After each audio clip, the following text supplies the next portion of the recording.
Ravi, and thank you all for being here. So let me first start with introductions, since Sean talked about that. I'm co-founder and a senior vice president of product at a company called Digitay.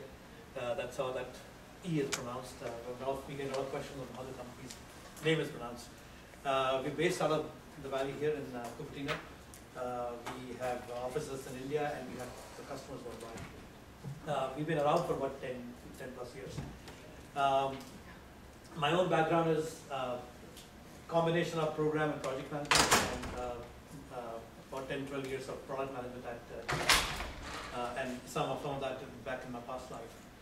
I think my biggest sort of focus has been, especially in the last maybe 20 years since I've been in the US. I came to the US from India after having worked in India for about 6 years.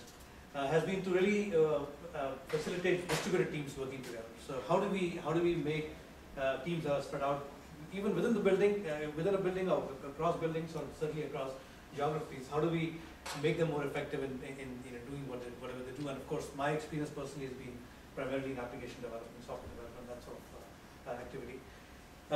So before I get started on the sort of agenda, I just want to get a quick show of hands on. Are you here for Kanban, or are you here because you do product management, road mapping? Can I get a sense of that? How many product managers here, or product owners? 2. Okay, so the rest of you are on the development side or program management. Okay, all right. And then I'm assuming that there is obviously some familiarity with Kanban already in terms of. So because I didn't spend a whole lot of time in talking about Kanban itself, I'm assuming that you know that I have a couple of slides on just sort of laying out a brief introduction, but that's about it. Ravi, you using them? Yeah, so do we know Kanban? Show of hands?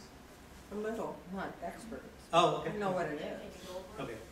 So I can certainly talk a little bit during the slide. Yeah, Ravi, sure. Since you're fresh off the. No, I'm confused there. I'm already confused. So. Okay. So Ravi did 5 days of what I did in 3 days because back then in 2011 it was 3 days with David Anderson. I assume most of you have heard his name.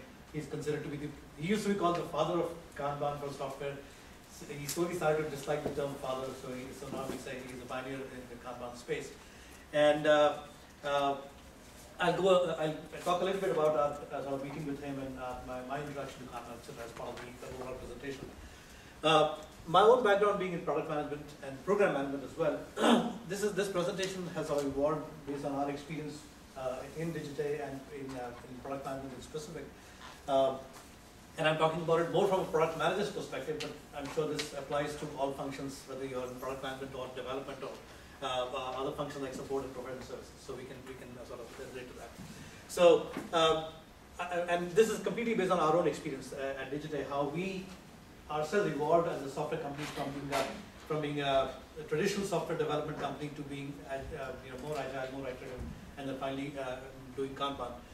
So I'll talk a little bit about what we were at the beginning, and then what are some of the challenges that I faced personally in product management and the product marketing functions, and then how we got introduced to Kanban, and then from there what is our own evolution, and then finally a lot of time I would like to spend here, so really relating the concepts of Kanban to how they specifically helped us in our product management function and our product development organization. And then we can do a Q&A at the end, and hopefully we'll have enough of time for all of that. So this is at the beginning. We started in 2002, roughly, middle of 2002. And between 2002 and 2006, we were, I'm not ashamed to admit this, but we were pretty much a waterfall company.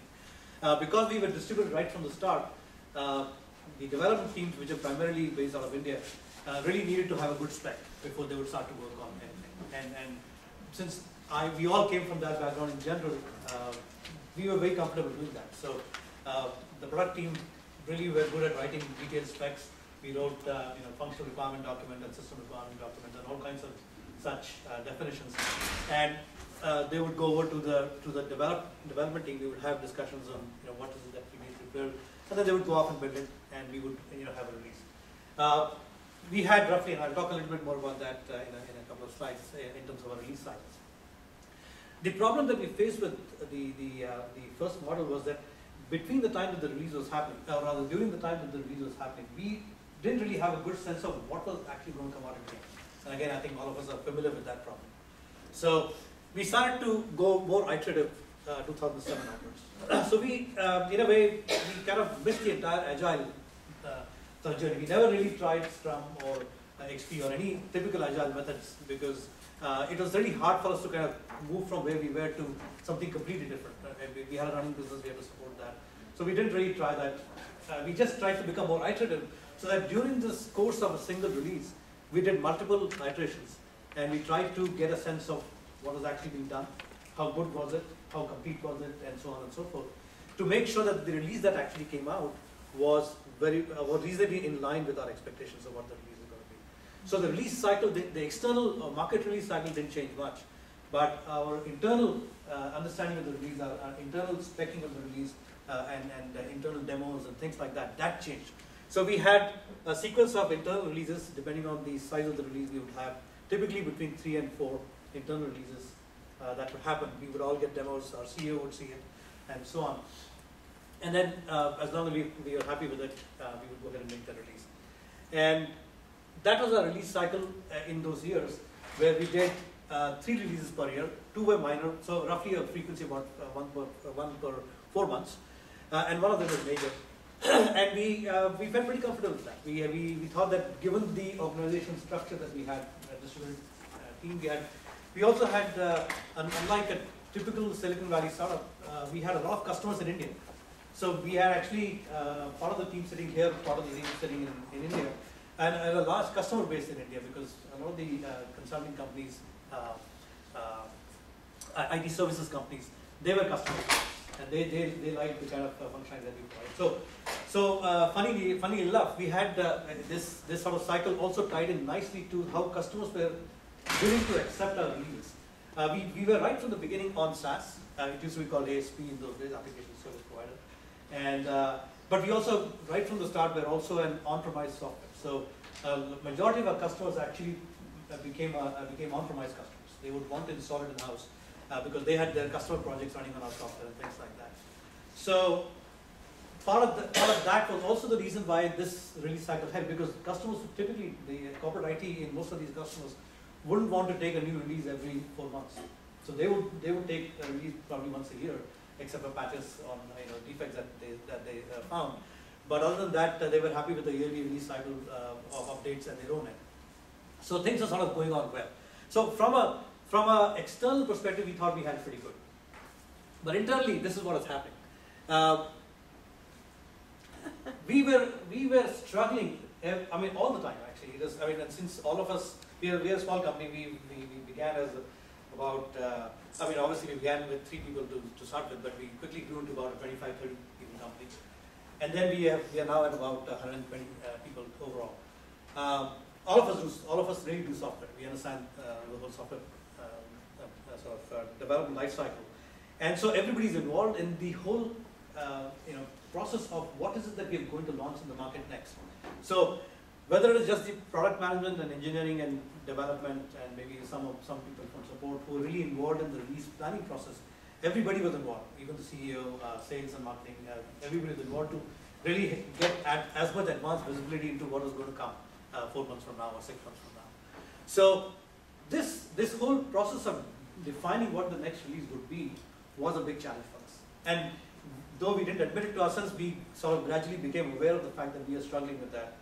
So on the one hand, product management had a really tough time defining what the release should be, because as probably most of you know, every time we do a demo of our software, or every time we have a discussion with a customer, at least 15 new ideas will come about as to how the product can be enhanced. So I'm sure all of us go through that in internal applications as well as external products. That the moment you start to see a look at a product, you also get to so you start to have ideas on how that product can be improved. So every demo of ours would go through that. So we very rapidly started to build a huge backlog of customer ideas, our own thoughts, and it would start to go. It would get into this change request or enhancements request database, and it would remain there forever. without us having any time at all to look at them, except as part of the release planning process. So we really struggled with just trying to sort of narrow that list down to some actual doable enhancements. So that was one big challenge for the product management team. Different functions collaborate for different priorities. So support would have their own perspective on which enhancements needed the most attention. Sales guys, obviously the most noisy people in the company, would say, hey, we want these features and so forth. And the product management and engineering teams were really busy just actually delivering the previous release and then planning the next one. And we were always sort of caught up in that cycle. So that was the first problem for the product management team. From an engineering point of view, because first of all they were busy releasing the previous release, they couldn't engage with the product management team to plan the next one. I don't know if you see that problem, especially when you're doing multiple releases a year. That especially when you're about to make the release, nobody's available to talk to you. So especially if you're product management, nobody wants to say, hey, come back to us 2 weeks after the release because we are going to be busy fixing hot fixes and things like that. So come back, talk to us. The CEO is yelling at me because he's saying, hey, why isn't the release already nailed down, the next one? And I'm saying, they're not willing to talk to us, so what do I do? How do I plan and how do I tell you what is it that is going to come in the next release? So they were busy doing this. We had obviously some lack of investment in test automation and technologies like that. So we were spending a lot of time in manual testing. So we had some of those problems as well. And then in all of this, engineering still wanted us to freeze specs first, to give us ultimately nail down specs, so that they would then tell us how long it was going to take them to do it, and whether they would do it in the next release or not. And we could talk to them because they said, hey, unless you tell me whether it's implementable or not, how do I give you the final spec? So the typical challenges of interaction between the functional side and the engineering side. And then of course, as you can imagine, management and sales are very frustrated with us because they said, hey, what's going on? Right? So we knew that we had to have something, but we really didn't know what to do. And we were sort of struggling along with that problem. And overall, of course, the situation was, it was a very costly process. Even without realizing it, we were spending so many cycles talking about it, sending out emails, sending out documents, rediscussing spreadsheets with priorities and so forth. So till about 2007 to 2010, we were sort of dealing with the problem, but we were becoming much more aware that we had to do something about it. And that's when we sort of, and of course this is sort of the challenge that I sort of thought it was well summarized here in terms of the challenge that product management faces. You have so many features that people want. How do you say which one is it? I love the last line. It says, okay, wherever the easy to use as part of the overall requirements as well. So this really was the challenge. So if I were to look at the sort of summary of what we were looking at, first of all, there was very high demand. There just were too many good ideas that could not be ignored, or at least we didn't know how to ignore them. That kept getting added to the overall backlog. Different people had different perspectives on it. Every function had its own, their own sort of perspective on how to implement or what to implement. These are two things that I find very typical in, I've spoken to a lot of software companies, and first, from a manager perspective, they simply can't understand why we are not building faster, or why not enough features are coming out. And sales and the customer say, hey, this is just one feature, why can't you put this in as well? And of course, we struggle with some of these even today. So even today, when I have a release coming out, somebody will come up with a new thought and say, hey, we still have 1 more week to go. Can you put this in? And then, but thankfully now we are a little better, in terms of responding to that, in terms of expectations that sales have of that situation as well. My big frustration with salespeople, I don't know if any of you been in sales or are in sales, that every customer suggestion is very logical, which it typically is, because customers are using our product, so they think about a new enhancement from real users of the software. But they are all equally the same, of equal priority. So everything comes in and has to be, it is a good idea. It never gets rejected. So anyway, we have those battles. And then of course, this is another big one, especially because engineering had a lot of pending work as well. They knew that they had to do a lot of refactoring, a lot of code cleanup and things like that.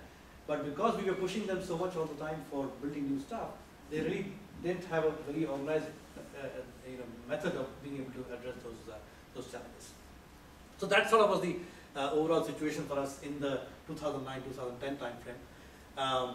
And I'm going to really skip this a little, but essentially this is the kind of things that we're trying to do. From a management sales perspective, we're trying to see what do we build. From an engineering perspective, they wanted to know which one do we focus on, which one do we not, and can you get some bandwidth for refactoring. And support, one important function in the organization, and an important source of input to product roadmaps is the support guys. And they are always being neglected. They probably still do, but our overall challenge was how do we focus on things that we wanted to build.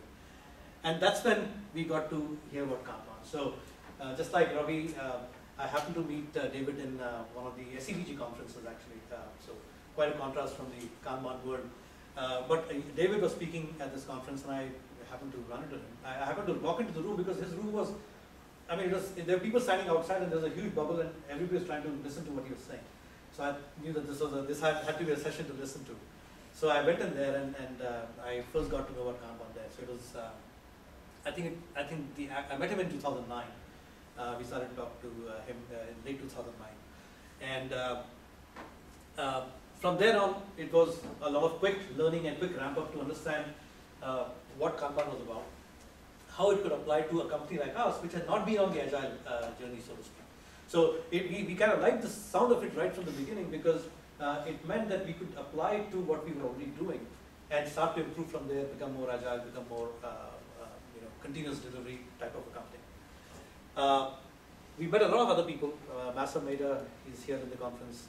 We met him. He lives here in the Bay Area. We met him also in the 2010-11 timeframe. Jim Benson, who's known for personal Kanban. Al Shalaway, Yuval in Israel. A lot of people. I personally went through, I and my CTO, we went through training on Kanban in late 2010. And we started to use it for building our own Kanban product. So we decided that we were going to build something of our own. And we were going to use Kanban to do that ourselves. And that's how we started this off. So there's a couple of slides here, again, just so for people who may not be very familiar with it. The key principles of Kanban. Okay, so it talks about, actually let me go to the next slide first. So foundation principles are, you start with what you do now. So unlike the typical agile process, and I may be talking the Kanban language here, so I apologize if I upset some of the agile folks here, the Scrum folks here especially. Unlike Scrum, Kanban talks about starting with what you do today. So don't change anything massively. Start with what you have today. Agree to pursue incremental and evolutionary change. So focus on agreement that everybody in the stakeholders group agrees to the fact that there is need for improvement, need for change. And then agree to pursue an evolutionary, have an evolutionary approach to change, not disruptive or not massively, massive scale of change as typical agile initiatives had in the past. And of course, since you're starting with what you do now, and since you agree to incremental change, you first of all, of course, start with respecting what the current roles, current organizational structures are, so that you can then start to look at the overall organization in a meaningful way, and in a manner where you trust each other. So those were the foundation principles of Kanban, which essentially lets you do things in a slow and gradual manner. And then the top three, I think, are the sort of key principles of how you start to implement Kanban, which is you take your current process, whatever be the process, whether it's an agile process or a non-agile process, and you visualize it. So you put it up on a visual interface like a whiteboard or a sticky board or any kind of a wall, and you make it available for everyone to see. Because that's one of the fundamental problems that we have in the software development world, as well as in any sort of service organization, that our processes are either stuck in files or in database applications where they're not very visible, or in people's minds. And if you look at a team of, if you look at a big hall of people working, whether it's a DMV office or whether it's a software development team, if there's nothing on display there, then you know that they're all working, but you can't easily tell where each one is in their own development cycle and the product life cycle. So the first thing they say is to visualize whatever you're doing. So put it up on a board. Define the process in terms of the stages that work goes through, and define the different kinds of work, etc. The second big thing that Kanban talks about, it comes from the whole concept of theory of constraints, which says that as humans, we are not very good at multitasking. And I think it comes out more and more in all kinds of sort of contexts, whether it's driving and talking, or listening to music or whatever, or if it is doing two things, and I don't know if I thought I have a nice Dilbert cartoon there as well for this, but the fact that if you're doing one thing, you're actually not being able to focus on the other thing. So then Kanban talks about limiting your work in progress at an individual level, as well as at a team level, or at an organization level. So you choose specifically to say, I'm going to first finish what I'm doing before I take up new work. So in Kanban, in the Kanban community, there's the whole concept of stop starting, start finishing. Yeah. Right? So before you start new things, you first finish what you're doing, and therefore you limit the amount of work in progress at any time. So that's a big concept. It also sort of ties into the third point, which is managed flow. The whole principle of Kanban is that if you improve the flow in a system, in any system, you're going to actually get better value delivered to your customer and more value delivered to the customer than if you didn't. And the sort of limiting of WIP goes back to that. If you think of a sort of channel of water, or rather if you think of water flowing, and it didn't have a channel to flow through, then there would be no flow because it's sort of spread all over the place. But if you define constraints and define a channel for the water to flow, then there is flow. And that sort of applies to this to the system of any kind of business process, where you're saying that if you have a team that has got a process that they're working with, then you define constraints that make sure that before they do, that they finish what they do before they start to take up new things. So managing the flow in order to maximize delivery of value is a third sort of key principle of Kanban. And actually we started with just those three and started to see how we would start to apply that in our engineering and our product management functions.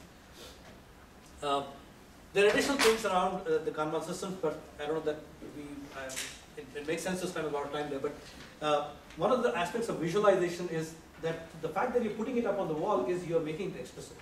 Everybody knows what your team is doing, what you're doing, where you might be stuck, where you might need help, etc., etc.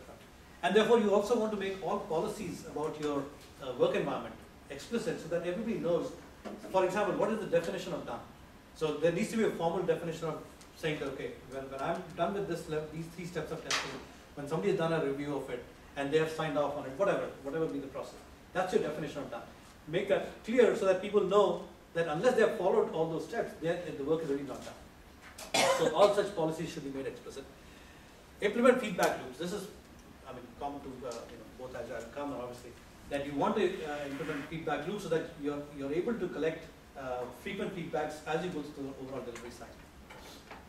And finally, of course, Kanban is big on this, to improve collaboratively and to evolve experimentally using models and the scientific method.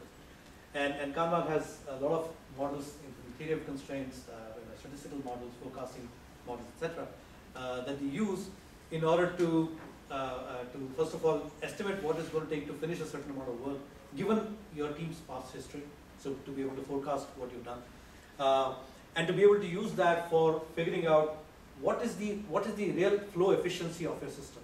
So one of the things that we just introduced in our product is flow efficiency metric, which tells you that if you look at a user story or a set of user stories that go from left to right on a board, how much time did they actually spend being worked upon versus waiting, either waiting for input from a customer or waiting for somebody to simply start working on them.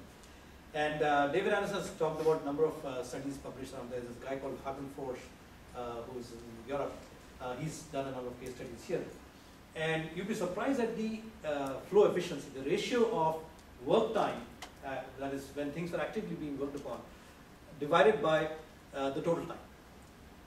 I don't know if you can take a guess on what is the percentage of, what is that percentage in anybody's, typically in knowledge work, in software work especially.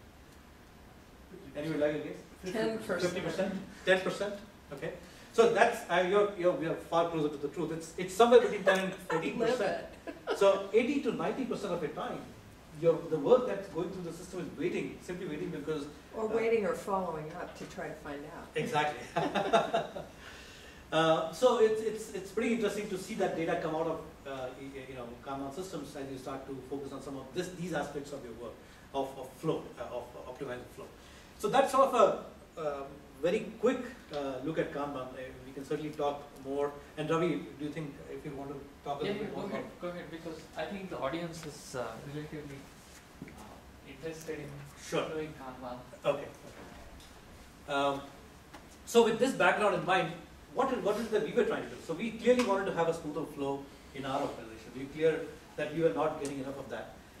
We wanted to get greater throughput. We wanted to be able to deliver more features faster through continuous delivery, etc. We wanted to, of course, get fast time to market. We were not satisfied with the fact that we were actually doing one major release a year and 2 minor releases. We wanted to be able to respond to customer requests, to respond to changing conditions in the market faster than that. From an internal perspective, we wanted to get greater visibility of what was going on in the overall product development organization. So all of us were keen on that.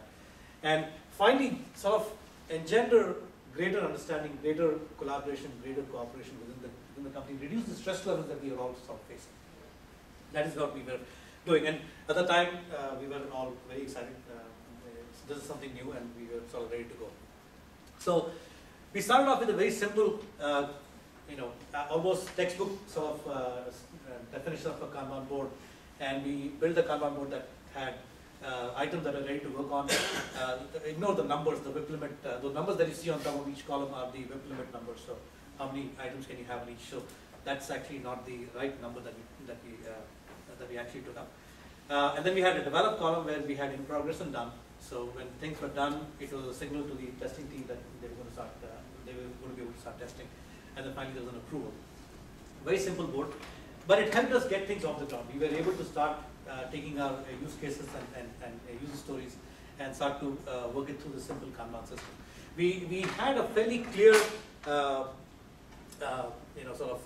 distinction between defects that were being reported internally as well as externally. So we separated defects from the user stories and the enhancement that we were doing. And that was just the first version of the board that we did.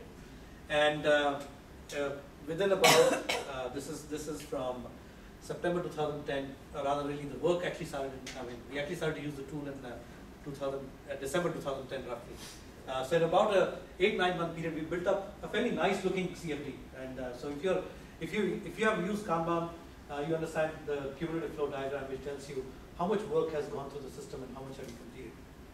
And it felt good to be able to look at this picture just as a starting point in Kanban, again, part of the visualization, that hey, we have been able to accomplish this kind of work, which is just very hard to get from an early. We could get reports, we could get, but nothing like having this sort of a picture that says, this is the amount of backlog that has been unaddressed, but this is the amount of work that we were able to do. And of course, since we are building the product, this was a new development exercise. Obviously, we had a lot of speed getting into building this. Was From it a number of stores or right, number of stores, stores. right. This was our sort of throughput of what we did during the various time periods there. So as you can see here, the user stories actually were the ones at the top.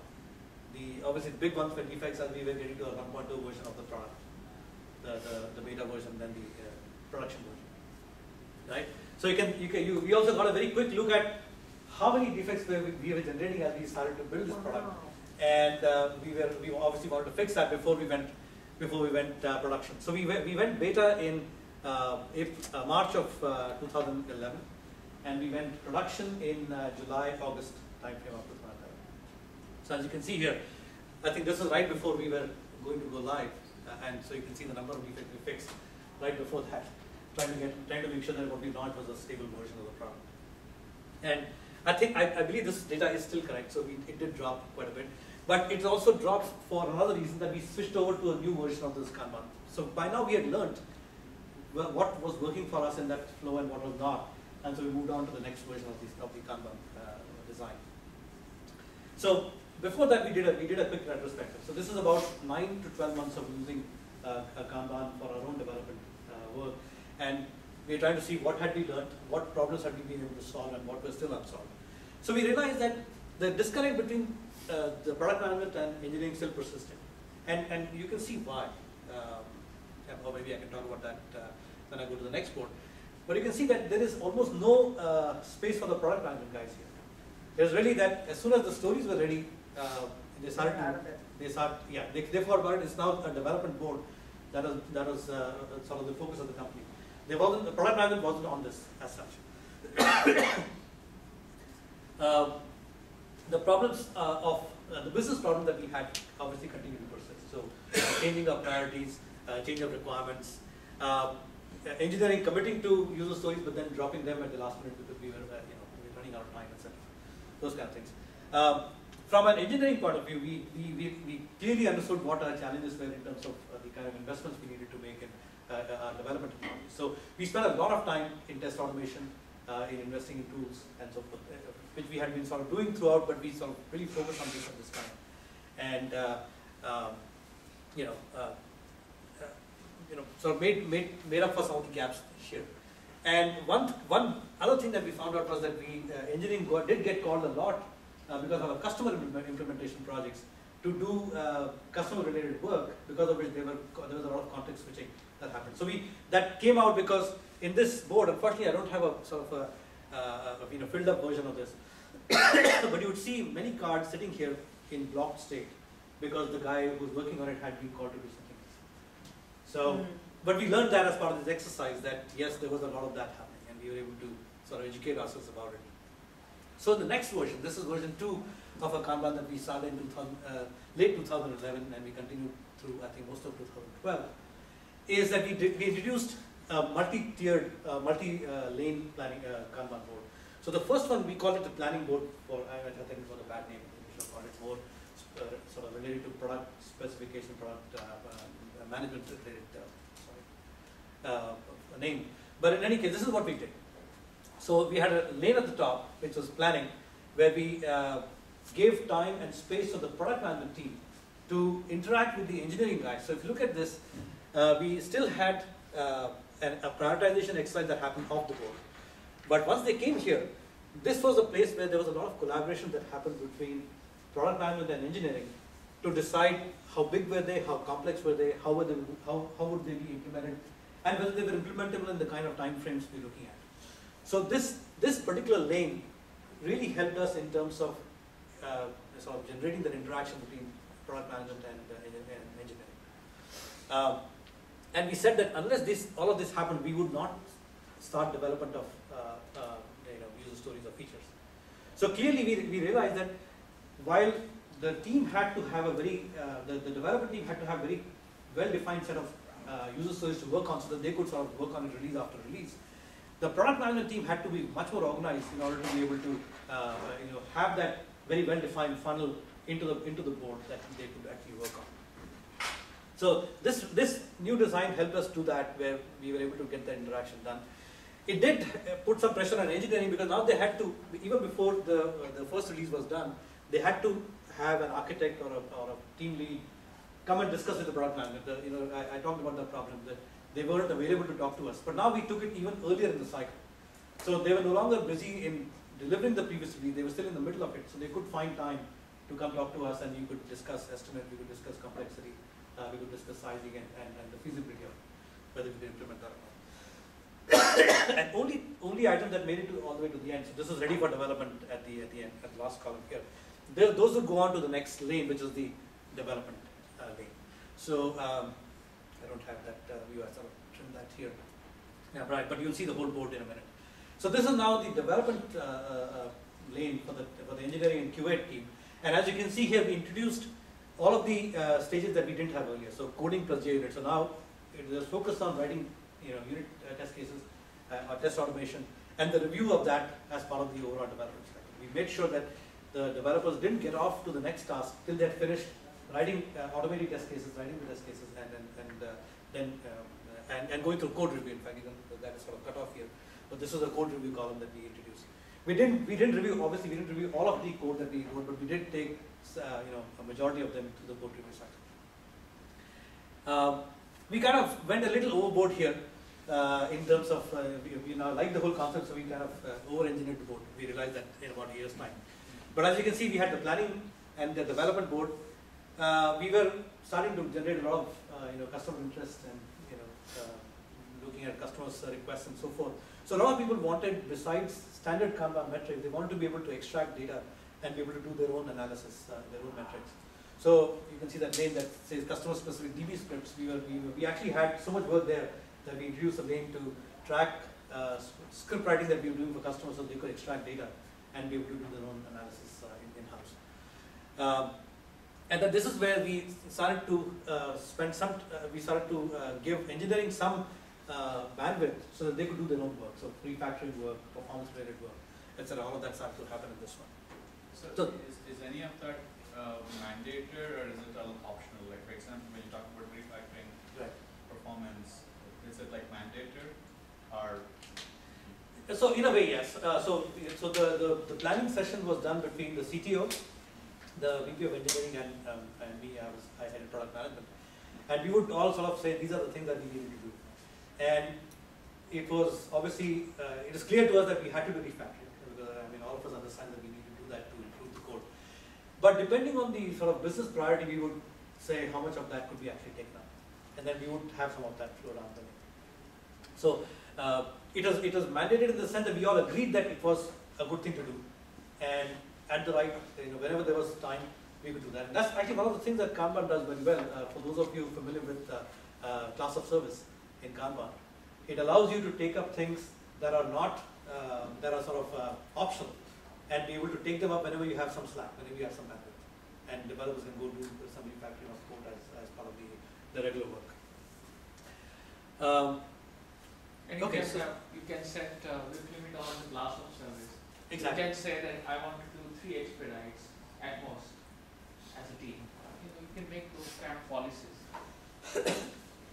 So this is our second version, and as you can see here, just to go back for a second to the planning board, while we did a lot of the design and estimation and sort of implementation approach discussions here, there is still a front-end piece of the product management road mapping process that are still missing, which is still happening in emails and spreadsheets outside the system. And so we solved that through a third version of our Kanban, where we actually built a separate board for the product roadmap. So now we said, okay, we are not going to track anything in email and spreadsheets. We used to be doing all of that stuff. We created a board, and I'm going to show you this view for a quick second. We had seven lanes in that board. And we said these are the different types of things that we were building. And so we would track all the ideas that were coming in one of these 7 lanes. And I'll go back to the previous one. In each of them, for example, analytics was is a big focus in any work that we do there. So the Kanban also has a fair amount of focus on that. So we said we'll have a separate sort of a lane for tracking metrics, the work that we needed to do with metrics.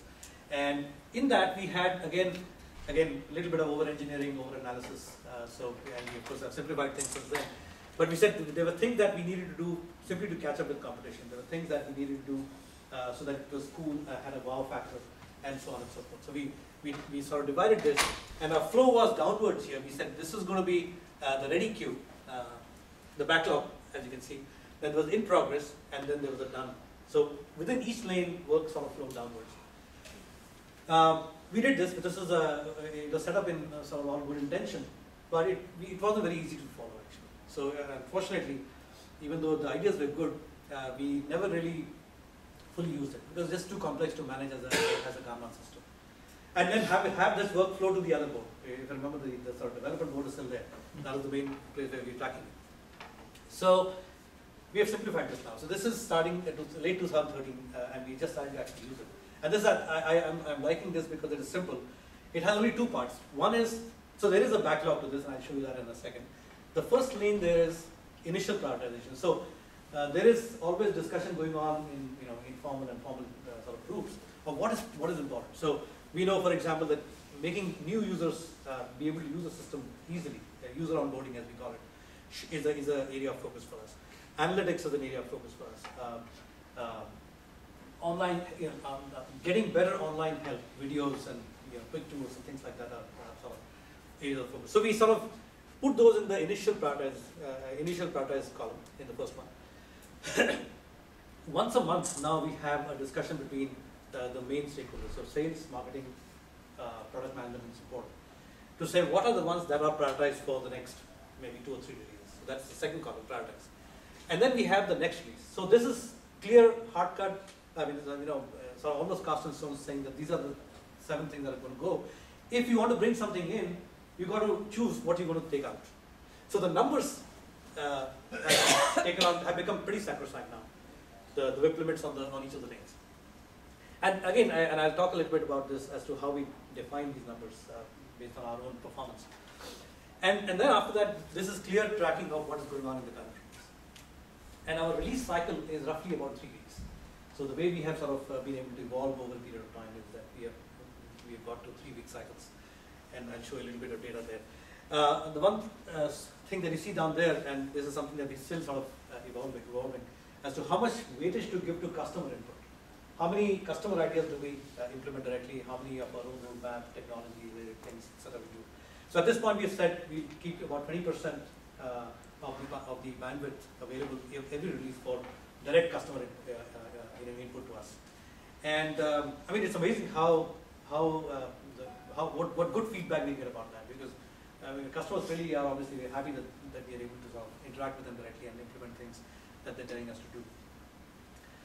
So this is sort of the current, the roadmap board. Even before the board is the backlog. So the backlog for this is where, again, things tend to pile up. And what we've decided is that we've organized it simply by time, as to how long have they been in the system. So as you can see here, more than a month. Things that have been in the backlog for more than a month are the big chunk down here, and there are new things that are coming every day. Yes. So even within the aging, you have priorities within the... Yes. Yeah. We could reorganize this by priority or by... So you scrub aging. it, Yes. just like you would, okay. Exactly.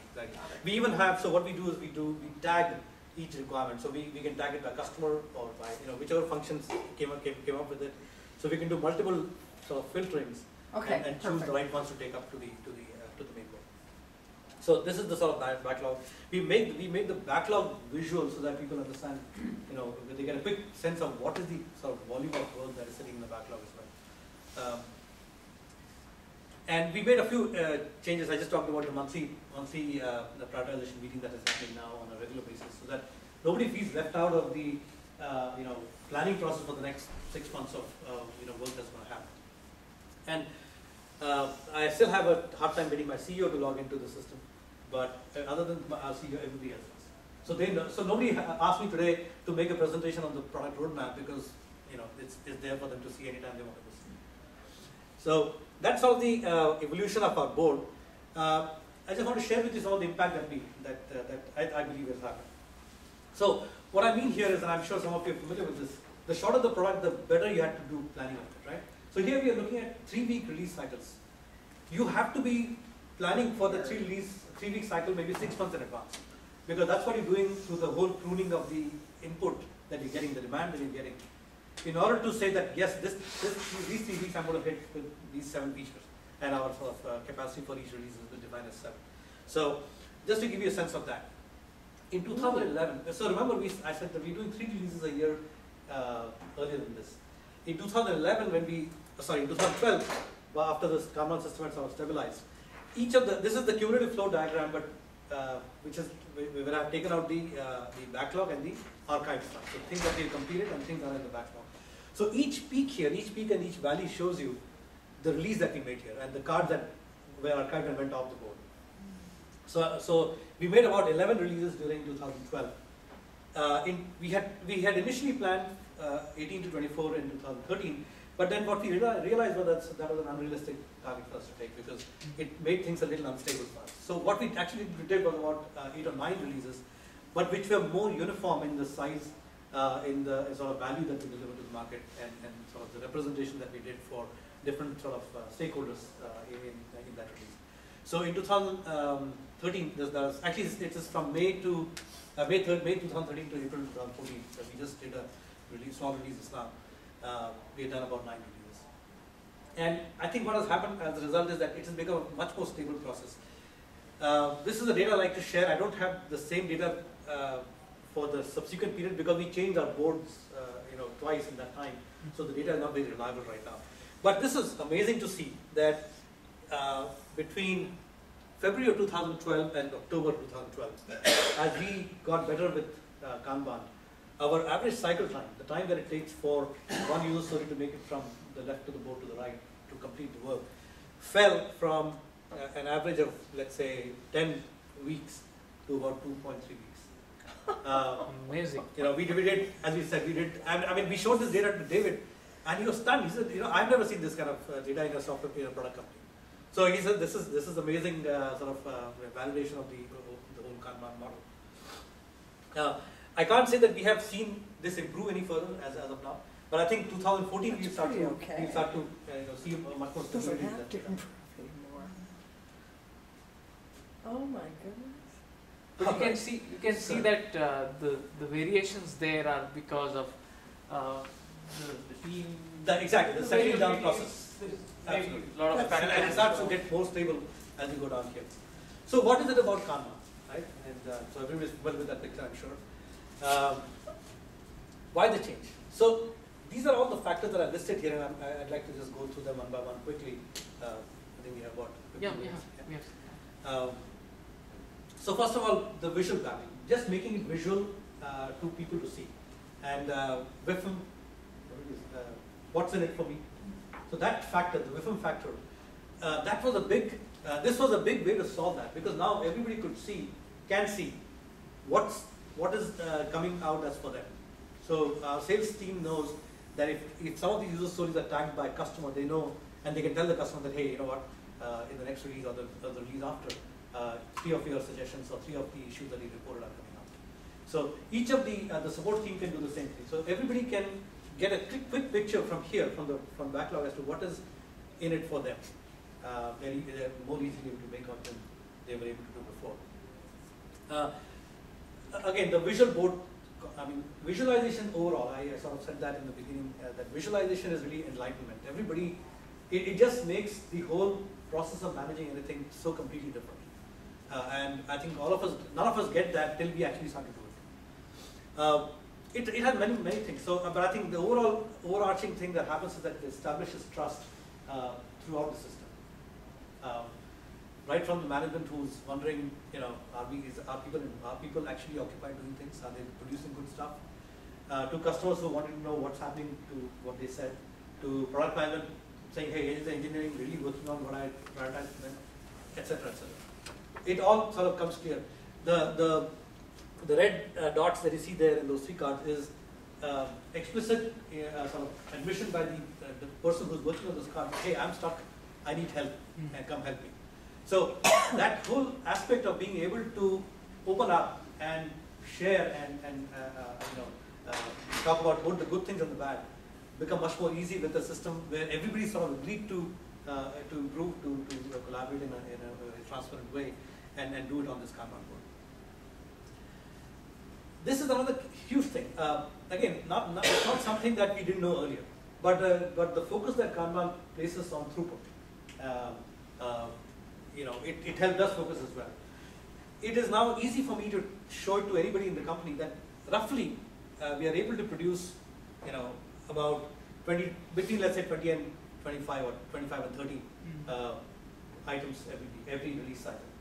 And it could be a combination of, as you can see in those colors in the legend, roughly we are able to do about, that's how we decided the group limit of 7 in the column that we saw.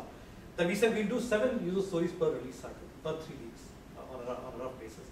And rest of the bandwidth would be on either fixing defects or other work, refactoring work, or things like that. So just having it plainly out there in the Kanban system helps everybody get a good feel that yes, on a general sense, the team is consistent in the way that they're producing stuff, and we are able to produce things on a regular basis. So the whole discussion that we used to have about, tell me now what's going to come out 3 months later, it's just completely gone away, because people know that if it's not going to come out by end of April, it will certainly come out by end of May. If there was something that was prioritized and it didn't happen.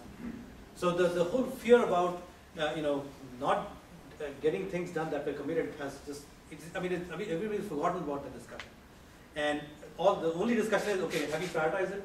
What is in those 2 columns? The final prioritization of the things that are sitting in the next release column. And if things have to change, they change based on the WIP limits that have been defined on those two columns.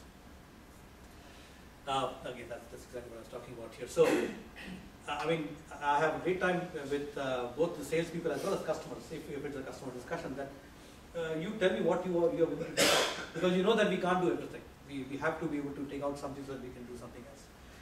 The good thing is, and I don't know if I say that elsewhere, in any case, I just want to make the point here that the good thing is that from a sales perspective or from a management perspective, they have the ability to now prioritize even later in the cycle than they had to earlier. If you look at the original 6-month release cycle, the product management or the customer had to give frozen specs 6 months in advance. I can now wait, even the engineering guys have no problem discussing with me on as the release is happening as to what do I need to do in this particular feature. So that again, the discussion about freezing specs and having a very sort of hard-nosed discussion about it is just completely gone. This is something that we haven't used very much. So from that original board design that I showed you, That's from Flow, product development Flow. Yeah. The Right. trusted delays. yes, Yeah. exactly. We haven't used it as much as I would like to in the way that we do our business, but I think for now we are okay with the design that we have. We do have a fair amount of interrupts, so customer expedited work. At this point, we sort of handle it as part of the normal channel. We haven't set up a separate expedite lane. I have it actually in my marketing. We use this for marketing as well. So for our marketing team, sales guys always come up with, I need a competitive analysis right now. And Yeah. so for that I have. So at this point, I would like to take a vote. How many of you know cost of delay? How many of you know cost of delay? We know about it? Yeah, Know about it. So yeah. yeah, so expedite is, if you don't do this, there's a huge cost of delay. It's basically self-explanatory, as you see. And David Anderson calls this as S-curve. Right. And So depending again, as you can sort of understand, if you look at the fixed date cost of delay, the examples are things that you're doing for Thanksgiving or Valentine's Day or Christmas. If you miss that date, the cost is huge. You suffer a huge loss if you don't deliver before that date. So after a certain date, there's a huge cost of delay of that. Things like refactoring, they may not have an immediate cost, but at some point, as you accumulate, technical debt, there will suddenly be a huge cost in terms of performance or in terms of loss of business, things like that, quality and so forth. Standard items, the more you delay, the more you see the cost of that and so on. you have a question? Yes. It's just a comment, actually. The argument I've used for the refactoring, in that sort of background you have there too, it's like paying a credit card on time. Yes. Yeah, That's absolutely. something people viscerally understand. Beautiful analogy.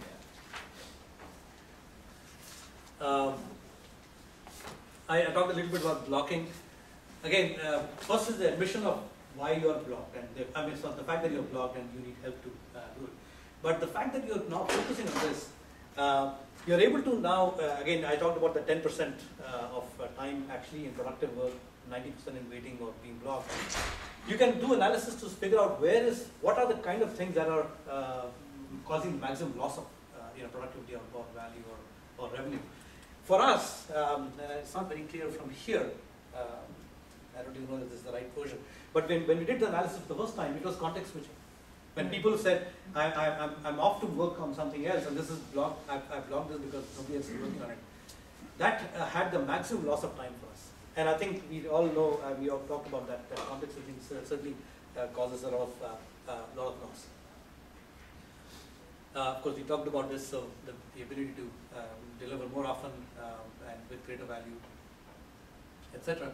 Again, Kanban has a lot of focus on control charts and statistical models to better manage your work, to commit to SLAs based on actual performance that you can demonstrate, and just using that in sort of day-to-day work to see what are the work that is being done within your control limits, what are the outliers, and being able to study those and understand where things might have gone wrong. So you can do that kind of analysis just because the models encourages you to do that. And overall, I thought this is a sort of good way to describe our own situation, that instead of committing to release the scope up front, you make a release when enough code commits have been made. That's exactly what we do today. So today, even though we know that we have a rough cycle of 3 weeks, we know that we can easily make a 2-week release if we have enough work done, or delay to 4 weeks if we don't have enough work done. So that whole stress of saying it had to be 3 weeks and you had to give a scope for that 3 weeks is sort of one of it. So I started off with the sort of the good, the scary, and the beautiful. The scary parts of Kanban, again, maybe sort of preaching to the choir here, but one of the big principles of Kanban is to establish pull. Right? So rather than shoving things through a pipeline, you are saying that you empower the team and let team members pull work when they're ready to do the next piece of work. When they're finished doing what they were doing and they're ready to start the next thing. So yeah. So with regard to that, you talked about earlier where you limit the amount of work that you're doing in a particular time and you finish what you started. So with an expedited item, so for example, customer escalation, how do you fit that in? You want to respond to your customer as soon as possible, but you've already filled up your work in progress. Right, So absolutely. now what do you do? So you do put something else on block. You do that. So it's okay to block something that you've already started in order to do an expedited. Yeah, and again, the question, is it okay, is really your own business system. It's course. your own business reality to say, is it okay or not? But the important thing is that you limit the whip on the expedited lane. So you make it clear, I make it clear to the sales team in our system, that I'm not going to do more than one expedited request per week. So if you give me 3 things to do in a week, let's say I want 3 different competitive analysis or whatever, I'm not going to do that because you got to plan better than that. You're like, I don't know the exact term there, but your hurry is not my emergency or something like that, right? A lack of planning on your Right. part is It's not not an an emergency Emergency on or not, mine. exactly. Is the old So you limit, phrase. right, so you limit the whip on your expedited lane, and you agree that yes, if something does come along, then something will have to be blocked in order to be. Thank you. Mahesh, there is a question. Yeah. Yes. I'm confused how you're doing your release planning and doing estimates. It sounds like you're doing some sort of velocity, that you're calculating some sort of velocity and you actually are estimating your stories. So we did that with the second version of the board where we had the planning cycle. We are no longer doing that. We sort of dropped that. And So how do I know that this story is going to be in 2 months? simply by the observed throughput that we have and the prioritization that we've given to our user stories that are sitting in the queue for taking up next. So I don't know precisely that it will be there in the next release or the release after that, but I know that it will be there in the next as of now within 1 to 2 release cycles. So are you doing it by whip or by, how do you calculate velocity?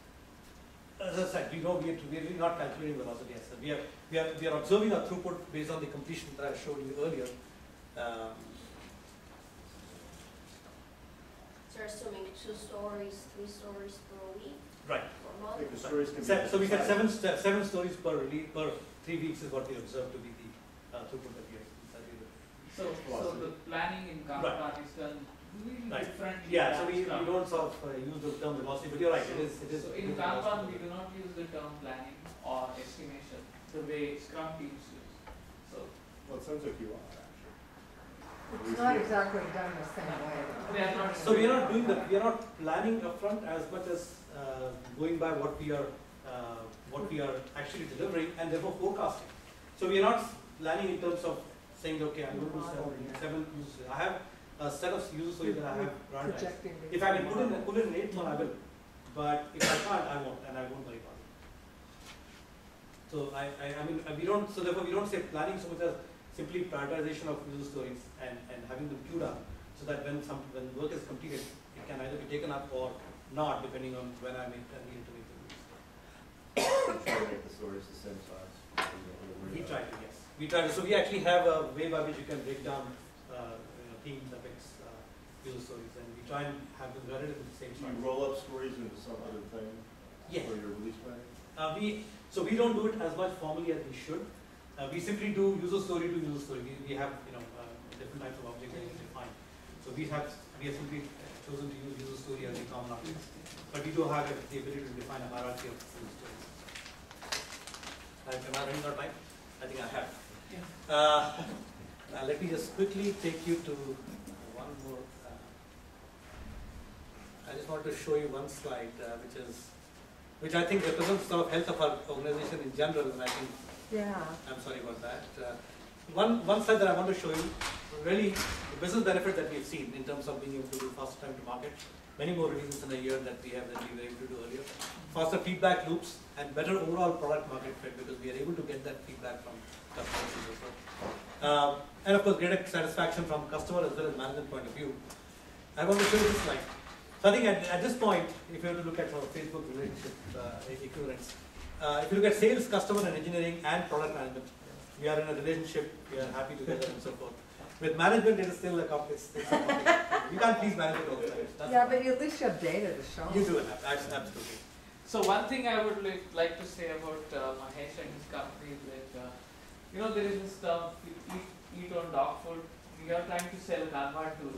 If you don't use Kanban process, how can you sell? So I must give you, Yeah. Thank you. I must commend you on that. Thank you. And, Thanks for being here.